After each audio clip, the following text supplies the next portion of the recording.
Exam में top कैसे करें, जानिए एग्जाम टॉपर्स के तरीके। आइए देखते हैं। स्कूल या कॉलेज में हम 6 महीने या साल भर जो भी पढ़ते हैं उसका रिजल्ट एकमात्र चीज से निकलता है और वो है एग्जाम। और इसलिए तो हम जो भी एग्जाम दे रहे हैं उसे ज्यादा से ज्यादा अच्छी तरीके से देना बहुत ही जरूरी होता है।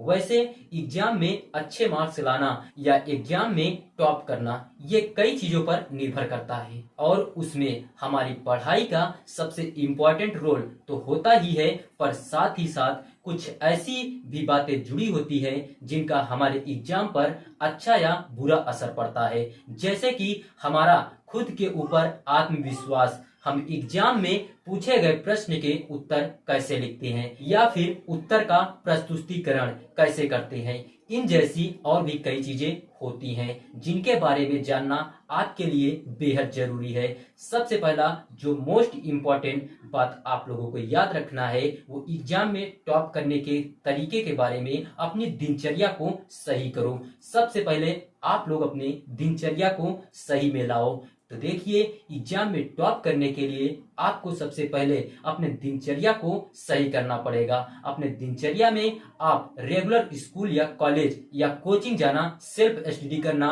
और कुछ सब्जेक्ट के लिए ट्यूशन वगैरह लगाई हो तो वहां जाना, इन सब चीजों के लिए एक सही समय निश्चित करो और उसके हिसाब से सारी चीजें करो। याद रखो, अपना समय व्यर्थ चीजों में जाया मत करो। हाँ, थोड़ी बहुत खेल कूद या मनोरंजन ठीक बात है, लेकिन घंटों तक मोबाइल या टीवी देखना या फिर दिन भर दोस्तों के साथ घूमने चले जाना, ये सभी चीजें करने से सिर्फ आपका समय बर्बाद होगा और कुछ नहीं होगा। प्रश्न पत्रिका के स्वरूप, क्वेश्चन पेपर पैटर्न को समझो। ज्यादा से ज्यादा आप लोग प्रीवियस ईयर के क्वेश्चन को सॉल्व करो, क्वेश्चन पेपर को सॉल्व करो, क्वेश्चन पेपर के पैटर्न के बारे में समझो। प्रश्न पत्रिका के स्वरूप, क्वेश्चन पेपर पैटर्न समझने की कोशिश करो। जैसे किस प्रकार के प्रश्न एग्जाम में पूछे गए हैं, किस प्रकार के प्रश्न को ज्यादा मार्क्स हैं और कौन से चैप्टर्स के प्रश्न ज्यादा पूछे गए हैं और किस चैप्टर्स को कितने मार्क्स हैं, ये सभी चीजों को समझो। इससे एग्जाम की तैयारी करने के लिए एक सही दिशा मिल जाएगी और एग्जाम से संबंधित आपकी सारी शंकाएं, डाउट भी दूर हो जाएगी। और जो मोस्ट इंपॉर्टेंट बात आप लोगों को याद रखना है वो प्रश्न पत्रिका क्वेश्चन पेपर को जरूर से जरूर हल करें। सेल्फ स्टडी करते वक्त जिन चैप्टर्स को आपने पूरा किया है उन चैप्टर के इंपॉर्टेंट क्वेश्चन को पुराने या पिछले क्वेश्चन पेपर में से निकालो और उन प्रश्नों को हल करो और देखो कि आप कौन कौन से प्रश्न का सही से जवाब लिख पाते हो। जिन प्रश्नों का जवाब आप सही से नहीं लिख पाए हो उनको दोबारा से हल करने की कोशिश करो। जरूरत पड़े तो अपनी टीचर्स का भी मदद ले लो। ऐसा आपको सभी सब्जेक्ट के लिए करना है और बाद में जब आप पूरा सिलेबस खत्म करोगे तब आप उन क्वेश्चन पेपर को पूरा एक साथ हल करने की कोशिश करो। इससे आप एग्जाम के लिए सही से तैयारी कर पाओगे और इससे आपका आत्मविश्वास भी बढ़ जाएगा और आप एग्जाम में टॉप कर पाओगे। और जो अगली इंपॉर्टेंट बात याद रखने वाली है वो है अच्छे से नोट्स तैयार करो। वैसे तो स्कूल या कॉलेज में नोट्स तो देखे होंगे, पर अगर एग्जाम में अच्छे मार्क्स लाने हैं और एग्जाम में टॉप करना है तो खुद से नोट्स निकालना भी बहुत जरूरी है। इसलिए अपने सेल्फ स्टडी के दौरान आप नोट्स जरूर निकालें। नोट्स बनाते वक्त आप हर एक चैप्टर को और उसके हर एक कंसेप्ट को अच्छी तरीके से समझो और साथ ही साथ पिछले एग्जाम में पूछे गए सवालों को भी शामिल करो। इससे एग्जाम के टाइम आपकी पढ़ाई और भी अच्छी तरीके से हो पाएगी और ऐसे मिलेंगे अच्छे मार्क्स।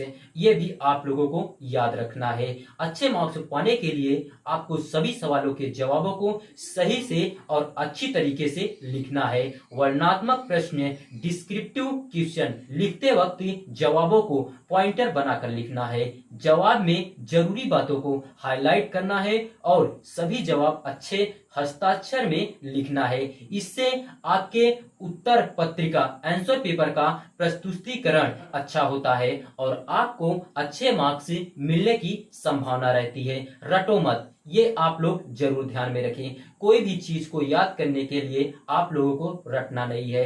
अक्सर कई स्टूडेंट यही गलती करते हैं कि वो जो पढ़ रहे हैं उसे समझने की जगह सिर्फ और सिर्फ रटने का काम करते हैं, पर इससे सारी चीजें भूलने का भी खतरा रहता है। इसलिए आप जो भी पढ़े उसे सोच समझ कर पढ़े, ताकि आपने जो भी पढ़ा है वो आपको लंबे समय तक याद रहे। अपनी शंकाएं पूछो, अपने आप से, आपके अंदर जितने भी शंका हो सब अपने आप से पूछते रहो।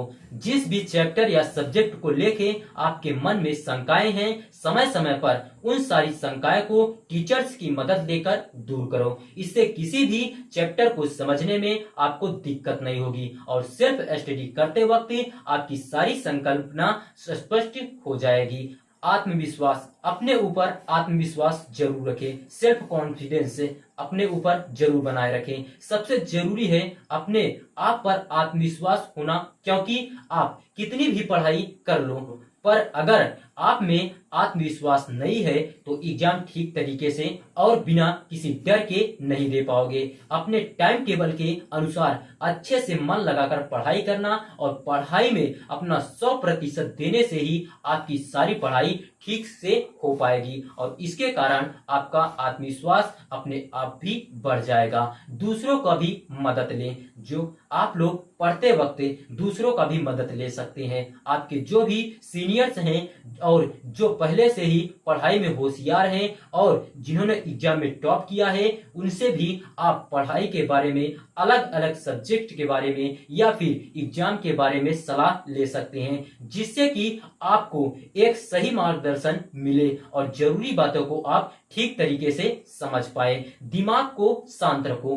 पढ़ते वक्त आप लोग जितना हो सके अपने दिमाग को शांत रखें। एग्जाम में टॉप करने के लिए पढ़ाई के समय और एग्जाम के समय में अपने दिमाग को शांत रखो। इसके लिए पढ़ाई करते समय आप किसी शांत जगह पर बैठे, बेमतलब की बातों को ना सोचे। जो चीजें पढ़ाई में आपका मन भटकाती है उन चीजों से दूर रहें, जैसे कि मोबाइल, टीवी या फिर अन्य कोई चीज जो पढ़ाई के समय आप इनसे दूर ही रहें। अच्छे फ्रेंड्स बनाओ। आप लोगों को अच्छे से अच्छे फ्रेंड्स बनाना है, कहीं फालतू बकवास नहीं करना है। स्कूल और कॉलेज में अच्छे फ्रेंड्स बनाओ जो कि आपके साथ अच्छे से रहे, समय आने पर पढ़ाई में या अन्य किसी चीज में आपकी मदद करे और आपके साथ हंसी मजाक करे। आपको ऐसे फ्रेंड्स बिल्कुल भी नहीं बनाने हैं जो बुरी आदतों में फंसे हुए हैं या जिनकी संगत बुरी है या फिर जिनकी सोच टीचर या बाकी स्टूडेंट को लेकर अच्छी नहीं है। इनसे आप दूरी बनाकर रहो और जितनी जरूरत है उतनी ही बात करो और हो सके तो ना ही करो, क्योंकि ऐसे फ्रेंड के कारण पढ़ाई पर असर पड़ता है और इसके कारण एग्जाम का रिजल्ट भी खराब आता है और आप भी इसके साथ रहकर गलत आदतों का शिकार बन जाते हो। तो आप लोगों को इन सभी बातों को ध्यान में रखकर अपने स्टडी को आगे बढ़ाना है।